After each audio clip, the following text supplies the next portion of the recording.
As with many things, when looking at the Cold War, I think it makes sense for us to start at the beginning. And an important question for us to answer is when was that beginning? When did the Cold War start? How did the Cold War start? The answer to that is not entirely simple, but we will identify some crucial periods, and in particular we're going to focus on the question of how we get from the end of World War II, with the Soviet Union and the United States essentially as allies in the Grand Wartime Alliance, to just several months later when they are very clearly enemies and in a global competition with each other.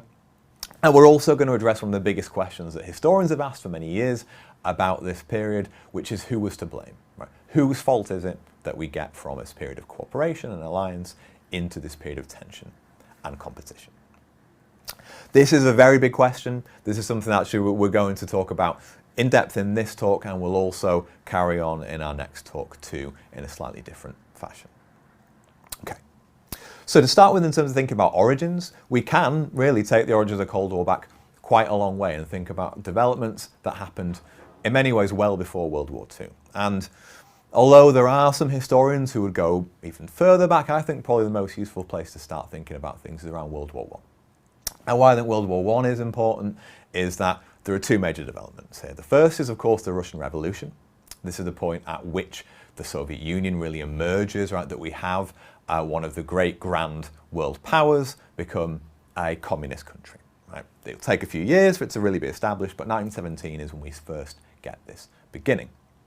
1917 is also the year at which the United States enters World War I and really begins the process of stepping out as a world power, as the US asserting itself as a major world player. Now this too will take several years and really only will come to fruition with World War II, but nonetheless it's the start here of the process of this major capitalist powerhouse economy and this vast Russian Empire becoming this communist nation too. The process begins that will lead them towards being in a state of competition with them several years later. Crucially as well, I think it's really important to note that hostility towards each other, certainly American hostility towards a communist Soviet Union, starts right away. During the Russian Civil War that follows the Russian Revolution, the United States is sending supplies and support to the communist opponents in the Civil War, sometimes known as the White Russians. And after World War I, there is actually the first hints of a Red Scare in the United States. That is kind of anxiety and fear that communism is going to spread beyond just those boundaries of Russia and spread to the world too. So right from the start, right from World War I, we can see the seeds of this tension between the two countries. But I think now for more utility for us, for thinking exactly about how the Cold War takes the kind of shape that we understand it, we need to jump forward a little bit and jump forward to World War II and the aftermath of World War II, and how we get from this period, of course, where the Soviet Union and the United States were allies in the defeat of Nazi Germany, World War II, to these enemies and competitors. And I think the most important place to start on this is thinking about what both of these superpowers envisaged as the state of the world after World War II and how they thought the world should be shaped after World War II. And this is really important because well before the war was officially over, it became clear that the Allies were going to win, and everybody began to start thinking about what things were going to happen once that took place. And from the Soviets' point of view, the view from Moscow, was that Russia had borne the brunt of the fighting in World War II. And this was true. For every one American that died fighting World War II, 90 Russians died. Had Hitler not taken a decision to invade the Soviet Union, the war would have gone extremely differently. And with some justification, Stalin, the Soviet leader, views Russia as having borne the brunt of the fighting and therefore deserving some rewards from that. He also looked at Europe and saw that Russia had been invaded during World War II. He saw that they'd been invaded from Europe during World War I. And he saw, even going all the way back to the Napoleonic Wars, Russia had been invaded through Europe too. And Stalin's view is at the end of World War II, what he wants is friendly countries in Eastern Europe, allies there, a sort of buffer zone as he saw it, a security zone to protect his country from invasion, and this will be a just reward for all Russian sacrifices. He also began to view the United States as a threat. Very shortly after World War II, he began talking about how capitalism's need for markets, need for trading partners, meant that the US was an expansionist power and potentially a threat to the Soviet Union. Now, what's interesting is if we flip this around and look at the American point of view, we see a very different story, unsurprisingly perhaps. Certainly, Washington did not accept the Russian claims to Eastern Europe. They thought that actually it's the Soviets who are the expansionists here. They want to come and seize Eastern Europe for their own, and this will only be the first step in further expansion.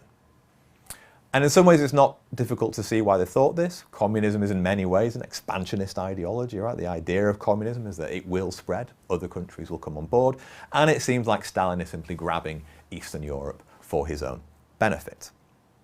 Crucially as well, the US's vision for the world after World War II is one of an expansion of capitalist democracies. More trading partners for the US, more allies for the US, and, to be fair, because most US policymakers view capitalist democracy as what they think is the best system for people, the system which people will be happiest. So you immediately have these two countries with very different views of how the world should operate, and they're the most powerful, the most dominant countries, and they will have the opportunity to, to an extent, shape processes after the war. It is, of course, important as well to remember that the wartime alliance had really been a marriage of convenience. The tensions between these two sides went back a long time. Really, this was about defeating Nazism, coming together against a common enemy, and as soon as that was done, unsurprisingly, these tensions come to the fore. What we also need to think about, something that now is going to take us through both the rest of this talk and into our next, is thinking about some of the key events in this early period where we see these tensions really start to come to the front and see these tensions start to find form and start to shape the way that the Cold War will operate for the next several decades. And the first of these is, of course, this occupation of Eastern Europe. And this really comes about following the Yalta Conference during the war in 1945. And at this point, Stalin had promised that, yes, we would like these countries to be friends with us, but we'll allow them to have free and fair elections. Now, most of these countries do have elections, but it would be an exaggeration to say that they were free and fair. Really, these are countries where communist governments are installed, governments very friendly to Stalin are installed, and for those in the West, and certainly for many policymakers in Washington, they see this as a betrayal. They see this as the first sign of Stalin kind of grabbing territory. At the same time, there are debates and tensions over the future of Germany in Berlin. Now, if you remember, if you remember World War II history, you've had the Red Army coming in from one side, you've had the American, the British and the French forces coming from the other. They've essentially met in the middle in Germany. Now, what do you do about that? Who is then occupying this country? Essentially, Berlin and Germany are split into different zones occupied by different powers. This is supposed to be a temporary solution, but resolving this and finding a way of resolving the situation which is going to appease everybody is going to become increasingly problematic, as we'll see shortly. There are also other areas in which the Soviets, from the American point of view, appear to be kind of grabbing territory and seizing land. In Iran, where Soviet troops occupied some very oil-rich parts of the country, Stalin seems very reluctant again to withdraw troops from there, and he only does after he's agreed a very beneficial deal to give him access to oil.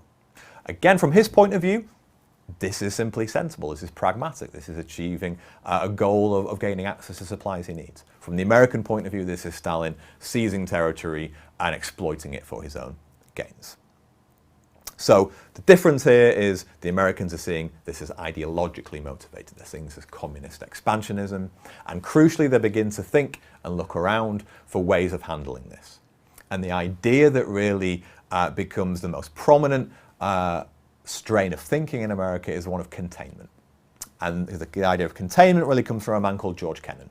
And George Kennan is a US diplomat who spent a lot of time based in Moscow. And while these tensions are developing, while policymakers in Washington are getting more anxious about Soviet behavior, they ask some of their experts, what should we do? What is going on? And Kennan had been waiting for this moment for many years. He responds with a telegram in which he outlines his beliefs on the Soviet Union and what America should do. And his position basically is that the Soviets will look to expand. They are expansionists, they will be expansionists. There's nothing we can do about that. All we can do is try and contain their influence. So it's through military means, through economic means, through cultural means. We don't want another world war. We don't want to invade. What we want is to contain them where they are and not allow their influence to spread. And essentially, this is going to become the approach that America is going to follow in the Cold War for the next several decades. Containment really is going to be the fundamental approach the US is going to adopt in waging the Cold War. Very shortly after this, we see the kind of institutions established that are needed to maintain this presence. The CIA is created in 1947. The Department of Defense is created in 1947. These are institutions that are being established to allow the United States to operate in the world in a way where they can implement this containment policy. So we have at this point a kind of intellectual framework for the Cold War. The US are now going to try and contain the Soviets, who they see as expansionist. The Soviets looking at the Americans and seeing them as expansionists and feel like they need to do something similar. We're beginning to see some of the events and issues around which these tensions will coalesce. And in our next talk, we'll look at some of the final events, some of the final issues that really see the Cold War take the form that it will then be in for the next several decades.